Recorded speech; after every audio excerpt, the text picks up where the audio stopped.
High, আজ অনেক দিন পর আমরা তিনজনে বাড়ি থেকে বাইরে বের হলাম।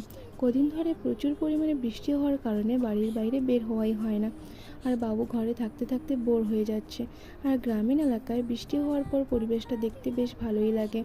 চারপাশে ঝকঝকে সবুজ গাছপালা, তার সাথে আমার এই কিউটের ডিব্বা থাকলে তো কোনো কথাই নেই।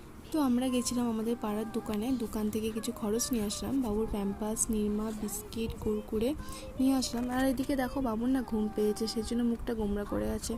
ব্যাস, তারপর আর কি, বাড়িতে এসে দেখি আমাদের ঘরে অপেক্ষা করছে আমার ননদ, যা, তারপর মামি শাশুড়ি, সবাই মিলে বসে আছে। তারপর শুরু হয়ে গেল আমাদের আড্ডা। তো আড্ডা সাড্ডা মেরে বাইরে বের হলাম। বিকেলে আমরা সবাই বাড়ির বাইরে বের হই, তো এখানে আবার একটু আড্ডা মারি। ভালো লাগে, কারণ বিকেলের ওয়েদারটা খুব সুন্দর থাকে। তো আজকের ভিডিওটা এই পর্যন্তই। যদি ভালো লাগে অবশ্যই সাবস্ক্রাইব করে দিও। টাটা।